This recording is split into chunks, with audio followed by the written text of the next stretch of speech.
राधे राधे दोस्तों, आपका फिर से स्वागत है मेरे YouTube चैनल राधे श्याम में। आज हम आपको एक नया अध्याय, एक नया पुराण सुनाएंगे जिसका नाम है सुख सागर।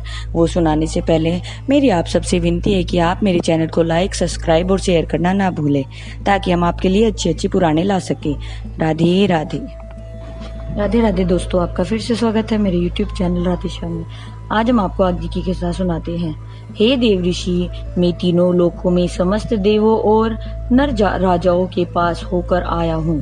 सबने मेरे चरणों में अपना ताज रख कर लाज शर्म से मुंह छुपा लिया है। हे देव ऋषि, मुझे किसी ऐसे बलशाली के विषय में बताओ जिसे युद्ध कर मैं अपनी भुजाओं की खाज शांत कर सकूं, क्योंकि आप तो सदैव तीनों लोकों में भ्रमण करते हैं। आप अवश्य ही किसी प्राणी के विषय में अवश्य जानते होंगे और जो मुझसे युद्ध में कर सके। दैत्यराज हिरण्याक्ष की बात सुनकर देव ऋषि नारद जी बोले, हे दैत्यराज, आपसे युद्ध करने की शक्ति तो सुरेंद्र में भी नहीं है, फिर यक्षेंद्र और नरेंद्रों की तो बात ही क्या है। लेकिन दैत्यनाथ, यदि आपको शरीर से मुकुट के साथ शीश अलग करवाना है तो वराह रूप लक्ष्मीनाथ से, जो कि अभी पाताल से पृथ्वी लाने गए हैं, उनसे युद्ध कीजिए। दैत्यराज हिरण्याक्ष को यह सब कहकर देव ऋषि नारद जी नारायण नारायण कहते हुए चले गए। मैत्रेय जी बोले, हे विदुर जी, दैत्य हिरण्याक्ष देव ऋषि नारद जी की बात सुनकर मन ही मन प्रसन्न होता हुआ प्रभु श्री हरि विष्णु के सम्मुख चल दिया। दैत्य हिरण्याक्ष ने जब प्रभु श्री हरि विष्णु जी को वराह रूप धारण किए पृथ्वी की को अपने दांतों पर गेंद की तरह उठाए हुए देखा तो क्रोध में इस तरह कटुवचन बोला, हे चोर, मेरी ओर नजर उठाकर देख, मेरे स्वामी की आज्ञा के बिना इस पृथ्वी को कहां पर चुरा कर ले जा रहा है। मैं जानता हूँ कि वह विष्णु है जिसने हजारों अवतार लेकर मेरे भाई बंधुओं का संहार किया है। सो आज उन सब की मृत्यु का बदला मैं तुम्हें मार कर लूंगा। दैत्य हिरण्याक्ष के इस तरह कटुवचन बोलने पर भी प्रभु श्री हरि विष्णु जी बिल्कुल शांत रहे, क्योंकि सज्जनों को दुर्वचन कहने वाले का तप और तेज स्वयं ही नष्ट हो जाता है। इस तरह प्रभु श्री हरि विष्णु जी की को अनेक दुर्वचन कहने पर उस दैत्य हिरण्याक्ष का तप और तेज अक्षीण हो गया। तो प्रभु श्री हरि विष्णु जी बोले, हे दुष्ट, तुझ जैसे दुष्टों का घमंड चूर करने के लिए मैंने अवतार लेकर उनका संहार किया है। आज तेरा भी वही हश्र करूंगा। पहले तू गदा का मुझ पर वार कर अपने हृदय का भार हल्का कर ले। प्रभु श्री हरि विष्णु जी ने के मुख से यह सुनते ही बल के घमंड में चूर दैत्य हिरण्याक्ष ने प्रभु पर अपनी गदा के वार किया। उसके वार पर प्रभु ने जैसे ही अपनी गदा से वार किया तो उसकी गदा चूर चूर हो गई। गदा टूटने के बाद उस दुष्ट दैत्य ने प्रभु पर शूल चलाई। प्रभु ने उसी क्षण उस शूल को भी निस्तेज कर दिया। यह सब देखकर उस दैत्य हिरण्याक्ष को क्रोध आ गया और उसने कुपित होकर अपने तरह तरह के अस्त्र प्रभु की ओर छोड़े। लेकिन प्रभु श्री हरि विष्णु जी ने उन सब अस्त्रों को गदा से काट कर धूल की तरह पृथ्वी पर उड़ा दिया। यह सब देखकर क्रोधित होकर दैत्य हिरण्याक्ष ने चारों ओर असुरी माया फैलाकर अंधेरा ही अंधेरा कर दिया।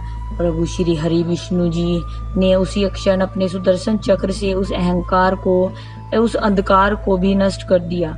इस तरह उन दोनों को जब युद्ध करते काफी समय बीत गया तो ब्रह्मा जी ने प्रभु की स्तुति की, है प्रभु, इस दुष्ट दैत्य को मार कर हमारे चित्त को शांति प्रदान करें। यह सुन प्रभु श्री हरि विष्णु जी ने उस दुष्ट दैत्य को एक ही वार में मृत्यु के मुख में पहुंचा दिया। उस दुष्ट दैत्य को मरा हुआ देखकर देवताओं में खुशी की लहर दौड़ पड़ी। तो उन्होंने तुरंत प्रभु श्री हरि विष्णु जी पर पुष्पों की वर्षा की। मैत्रेय जी बोले, हे विदुर जी, वराह भगवान द्वारा दुष्ट दैत्य हिरण्याक्ष को मारने के पश्चात ब्रह्मा जी और समस्त देव प्रभु श्री हरि विष्णु जी की इस तरह स्तुति करने लगे। हे प्रभु, आप ही इस जगत की उत्पत्ति, स्थिति और संहिति करते हैं। सिवाय उसके दुष्ट दैत्यों से हमारी रक्षा करने वाला अन्य कोई नहीं है। हे प्रभु, आपने पृथ्वी को स्थिर करके हम समस्त प्राणियों पर जो उपकार किया है उसका वर्णन नहीं किया जा सकता।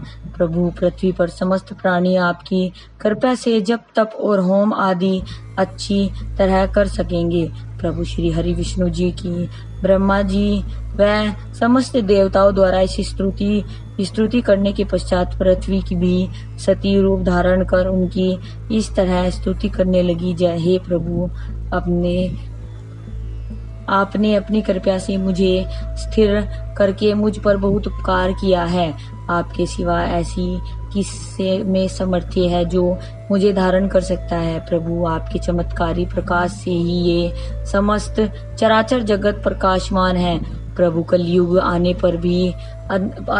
पर अधर्मी कुकर्मी व्यक्ति मेरे ऊपर बहुत ज्यादा पाप करेंगे, अर्थात ज्ञानी असाधु महात्मा अपना कर्तव्य भूलकर भजन पूजा पाठ छोड़कर चलो के झगड़ों में अपना शेष जीवन व्यतीत करेंगे। पुत्र माता पिता का तिरस्कार करेंगे, उनकी आज्ञाओं की अवहेलना कर स्त्री के कहे अनुसार कार्य करेंगे। स्त्रियां पर पुरुष की ओर आकर्षित होंगी और पुरुष भी अपने उनसे प्रेम न करके वेश्याओं से प्रेम करेंगे। और राजा अपने भोग विलास में मग्न रहकर प्रजा को अन्यास ही कष्ट देंगे। समस्त प्राणी छल कपट लोभ और स्वार्थ से मित्रता करेंगे। हे प्रभु, जब ऐसा अधर्मी कुकर्मी व्यक्ति मेरे ऊपर अपने पैर रखेंगे तो मैं उन दुष्टों के बोझ के कारण बहुत ही ज्यादा बेचैन हो जाऊंगी। प्रभु, पृथ्वी के मुख से यह बातें सुनकर प्रभु श्री हरि विष्णु जी उसे ढांढस बंधाते हुए बोली, हे पृथ्वी, तू नाहक चित मत कर, क्योंकि जब तू अधर्मी कुकर्मी व्यक्ति द्वारा सताई जाएगी, अर्थात जब तुझ पर बोझ बढ़ेगा, तब मैं पृथ्वी पर अवतार लेकर तुझे भार मुक्त करता रहूंगा। शौनक आदि ऋषिवर बोले, हे सूत जी, शत्रुपाल स्वयंभू मनु को पहले तप करने की आज्ञा क्यों दी? सनकादिक ऋषिवरों की बात सुनकर सूत जी बोले, आज की कथा हम यही समाप्त करते हैं, आगे की कथा आपको हम कल सुनाएंगे। राधे राधे राधे राधे राधे राधे। जय श्री कृष्ण। अगर आपको मेरी वीडियो अच्छी लगी तो बेल आइकन दबाना ना भूलें, ताकि आपको मेरे आने वाली वीडियोस का नोटिफिकेशन मिलता रहे। धन्यवाद। ओम नमः शिवाय।